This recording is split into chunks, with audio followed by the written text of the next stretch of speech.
think you know very well that we have lots of initiatives in co-development. So we are, of course, it's a journey as well. It's a mindset change. It's a transformation of a very heavy industrial culture and engineering company.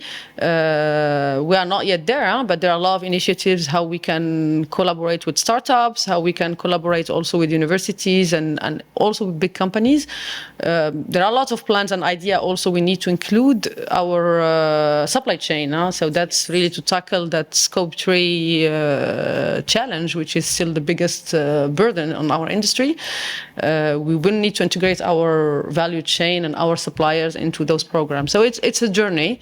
I'm not saying we are just starting to initiate those things, but I'm quite positive that by this open collaboration we will achieve the targets.